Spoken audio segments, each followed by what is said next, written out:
ನಿನ್ನೆ ಸಂಸತ್ ಭವನದಲ್ಲಿ ಭದ್ರತಾ ಲೋಪ ಏನಾಯ್ತಲ್ಲ, ಇದರಿಂದ ಸಿಕ್ಕಾಪಟ್ಟೆ ಟೆನ್ಷನ್ ಆಗಿತ್ತು.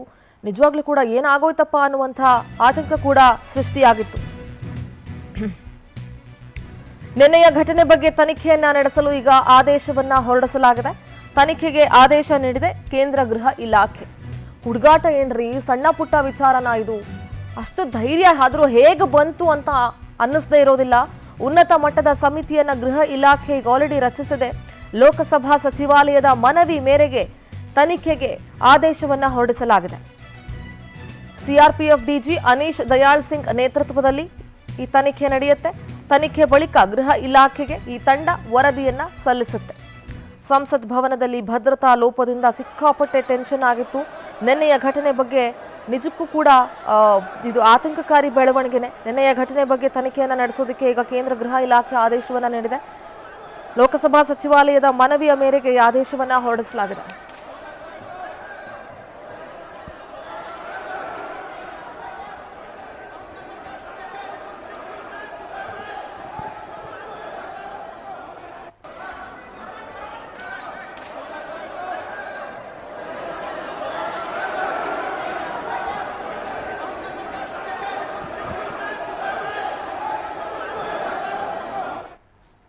ಸಂಸತ್ನಲ್ಲಿ ವೀಕ್ಷಕರ ಗ್ಯಾಲರಿಗೆ ತಾತ್ಕಾಲಿಕ ಬಂದ್.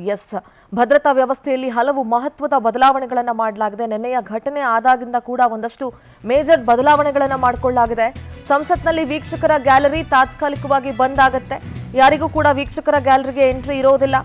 ಭದ್ರತಾ ವ್ಯವಸ್ಥೆಯಲ್ಲಿ ಹಲವು ಮಹತ್ವದ ಬದಲಾವಣೆಗಳನ್ನು ಮಾಡಲಾಗ್ತಾ ಇದೆ. ಸಂಸದರಿಗೆ, ಸಿಬ್ಬಂದಿ ಹಾಗೂ ಮಾಧ್ಯಮದವರಿಗೆ ಪ್ರತ್ಯೇಕವಾದಂತಹ ಪ್ರವೇಶ ಇರುತ್ತೆ. ಸಂದರ್ಶಕರಿಗೆ ಸದ್ಯಕ್ಕೆ ತಾತ್ಕಾಲಿಕ ಪ್ರವೇಶ ನಿರ್ಬಂಧಿಸಲಾಗಿದೆ. ಸಂಸತ್ ಭವನದಲ್ಲಿ ಬಾಡಿ ಸ್ಕ್ಯಾನರ್ ಅಳವಡಿಕೆ ಮಾಡುವ ಸಾಧ್ಯತೆ ಇದೆ. ಎಂದಿನಿಂದ ಭದ್ರತಾ ಸಿಬ್ಬಂದಿ ಸಂಖ್ಯೆ ಕೂಡ ಜಾಸ್ತಿ ಆಗುತ್ತೆ. ವೀಕ್ಷಕರು 4 ಹಂತಗಳಲ್ಲಿ ತಪಾಸಣೆಗೆ ಒಳಪಡಬೇಕು. ಹಳೆಯ ಸಂಸತ್ ಭವನದಲ್ಲಿ ಭದ್ರತಾ ವ್ಯವಸ್ಥೆಯೇ ಬೇರೆ. ಸಂದರ್ಶಕರ ಭೇಟಿ ಅವಧಿ ಬಳಿಕ ಹೊರಗೆ ಕಳುಹಿಸ್ತಾ ಇದ್ರು. ಆದರೆ ಹೊಸ ಸಂಸತ್ನಲ್ಲಿ ಭದ್ರತಾ ಸಿಬ್ಬಂದಿ ಕಡಿಮೆ ಇದೆ.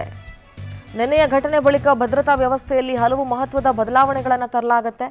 ಭದ್ರತಾ ವ್ಯವಸ್ಥೆಯಲ್ಲಿ ಏನೆಲ್ಲ ಬದಲಾವಣೆಗಳಾಗಬಹುದು?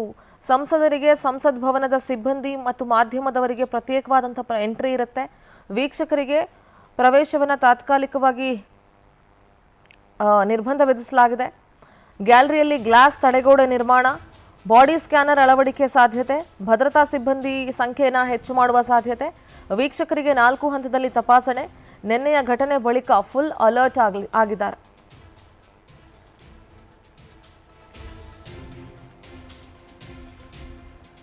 ಎಂಥ ಇನ್ಸಿಡೆಂಟ್ ಅಂದರೆ, ನಿನ್ನೆ ಅಧಿವೇಶನ ನಡೆಯುವಾಗ ಏಕಾಏಕಿಯಾಗಿ 2 ಯುವಕರು ನುಗ್ಗಿಬಿಡ್ತಾರೆ. ಮೈಸೂರು ಸಂಸದ ಪ್ರತಾಪ್ ಸಿಂಹ ಅವರ ಕಡೆಯಿಂದ ಅವರ ಆಫೀಸಿಂದ ಪಾಸ್ ಇಸ್ಕೊಂಡು ಬಂದಿರ್ತಾರೆ.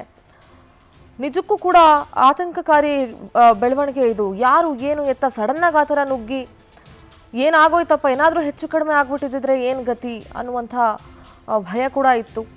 ಸದ್ಯ ತನಿಖೆಗೆ ಆದೇಶವನ್ನು ಹೊರಡಿಸಲಾಗಿದೆ. ನಿನ್ನೆಯ ಘಟನೆ ಆದಮೇಲೆ ಫುಲ್ ಅಲರ್ಟ್ ಆಗಿದ್ದಾರೆ. ವೀಕ್ಷಕರ ಗ್ಯಾಲರಿಯನ್ನು ತಾತ್ಕಾಲಿಕವಾಗಿ ಬಂದ್ ಮಾಡಲಾಗುತ್ತೆ. ಯಾರಿಗೂ ಕೂಡ ಎಂಟ್ರಿ ಇರೋದಿಲ್ಲ. ನೀವು ದೃಶ್ಯದಲ್ಲಿ ಗಮನಿಸಬಹುದು, ಏಕಾಏಕಿಯಾಗಿ ಆ ರೀತಿ ನುಗ್ಗಿದಾಗ ಇಲ್ಲಿನ ಸಂಸದರು ಒಂದಷ್ಟು ಜನ ಹುಡುಗರಿಗೆ ಹಿಡ್ಕೊಂಡು ಥಳಿಸ್ತಾರೆ.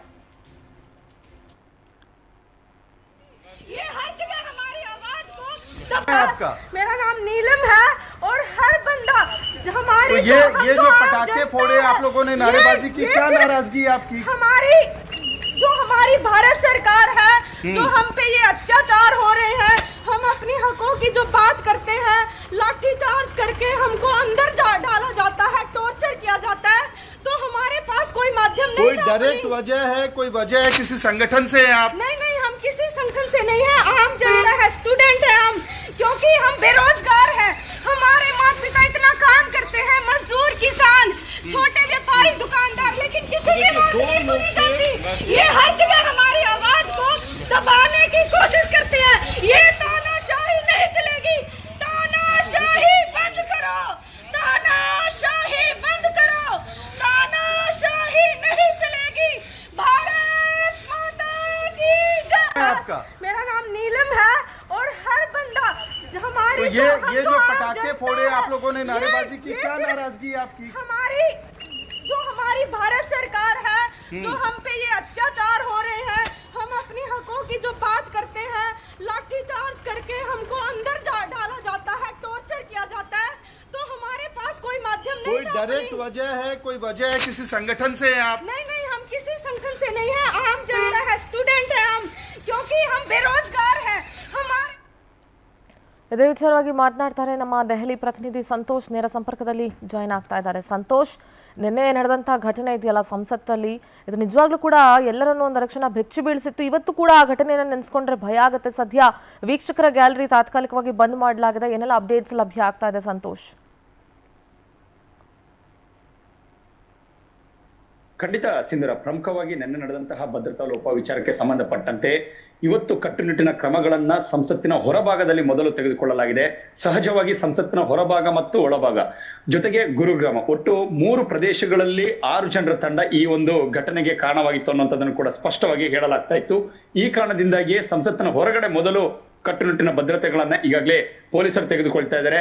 ಕೇವಲ ಸಂಸತ್ತಿನ ಪ್ರವೇಶ ಪತ್ರವನ್ನ ಯಾರು ಹೊಂದಿರ್ತಾರೆ ಅಂತವರಿಗೆ ಮಾತ್ರ, ಇಲ್ಲಿರುವಂತಹ ಸಿಬ್ಬಂದಿಗಳನ್ನು ಹೊರತುಪಡಿಸಿದರೆ ಬೇರೆ ಯಾರಿಗೂ ಕೂಡ ಇವತ್ತಿನಿಂದ ಪ್ರವೇಶ ಇಲ್ಲ ಅನ್ನುವಂಥದ್ದು ಸ್ಪಷ್ಟವಾಗಿ ಹೇಳಲಾಗ್ತದೆ. ಜೊತೆಗೆ ಸುಮಾರು 1 ಕಿಲೋಮೀಟರ್ ದೂರದಲ್ಲಿ ಸಾಕಷ್ಟು ಬ್ಯಾರಿಕೇಡ್ಗಳನ್ನ ದೆಹಲಿ ಪೊಲೀಸರು ಈಗಾಗಲೇ ಬ್ಯಾರಿಕೇಡ್ಗಳನ್ನ ಹಾಕಿ ಅವರ ID ಕಾರ್ಡ್ಗಳನ್ನ, ಗುರುತಿನ ಪತ್ರಗಳನ್ನ ಪರಿಶೀಲನೆ ಮಾಡಿ ನಂತರ ಅವರನ್ನ ಒಳಗಡೆ ಬಿಡುವಂತಹ ಕೆಲಸದಲ್ಲಿ ನಿರತರಾಗಿರುವಂತಹ ಇದು ಬೆಳಗ್ಗೆಯಿಂದಲೂ ಕೂಡ ನಡೀತಾ ಇರುವಂತಹ ಪ್ರಕ್ರಿಯೆಗಳು.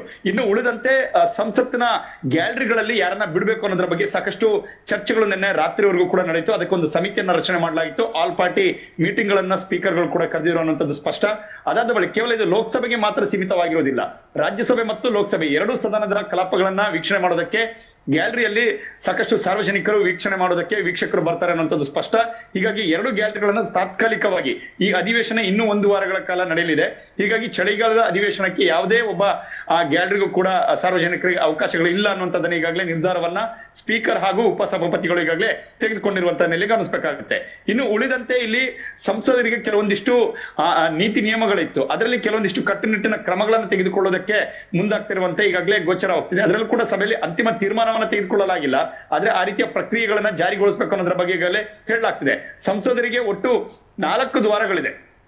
ನೂತನ ಸಂಸತ್ ಭವನದಲ್ಲಿ ಮಕರ ಇರ್ಬೋದು, ಜೊತೆಗೆ ಅಶ್ರುವ ಇರ್ಬೋದು, ಹೀಗೆ 4 ದ್ವಾರಗಳಲ್ಲಿ ಎಲ್ಲಿ ಬೇಕಾದ್ರೂ ಅವರಿಗೆ ಹೋಗುವಂತ ಅವಕಾಶಗಳಿರುತ್ತೆ.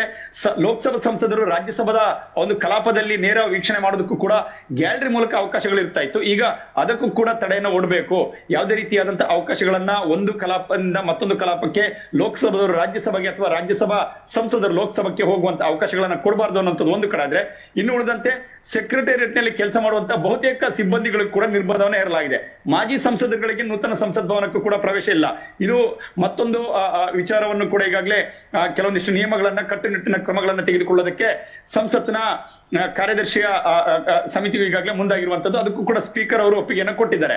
ಅಂದ್ರೆ ಸಂಸತ್ ಹಾಲಿ ಸಂಸದರುಗಳನ್ನ ಹೊರತುಪಡಿಸಿದ್ರೆ ಬೇರೆ ಯಾರಿಗೂ ಕೂಡ ಅಲ್ಲಿ ಪ್ರವೇಶ ಇಲ್ಲ. ಒಂದು ಉಳಿದಂತೆ ಅವರ ಆಪ್ತ ಕಾರ್ಯದರ್ಶಿಗಳೇನಿತ್ತು, ಇದು ಮೊದಲಿಂದಲೂ ಕೂಡ ಕೋವಿಡ್ ಆರಂಭವಾದಾಗಿನಿಂದಲೂ ಕೂಡ ಸಂಸತ್ತಿಗೆ ಅವರ ಆಪ್ತ ಕಾರ್ಯದರ್ಶಿಗಳಿರ್ಬೋದು, ಆಪ್ತ ಸಹಾಯಕರುಗಳಿರ್ಬೋದು, ಯಾರು ಕೂಡ ಪ್ರವೇಶನ ಮಾಡೋದಕ್ಕೆ ಇರ್ತಿರ್ಲಿಲ್ಲ. ಕೇವಲ ಸಂಸತ್ ಬಿಲ್ಡಿಂಗ್ ನಲ್ಲಿರುವಂತಹ ಅನೆಕ್ಸಿ ಬಿಲ್ಡಿಂಗ್, ಲೈಬ್ರರಿ ಬಿಲ್ಡಿಂಗ್ ಮಾತ್ರ, 2 ಬಿಲ್ಡಿಂಗ್ ಗಳಿಗೆ ಮಾತ್ರ ಅವರ ಆಪ್ತ ಸಹಾಯಕರುಗಳು, ಆಪ್ತ ಸಲಹೆಗಾರಗಳು ಮಾತ್ರ ಅವಕಾಶಗಳನ್ನ ಪಡ್ಕೊಳ್ತಾ ಇದ್ರು.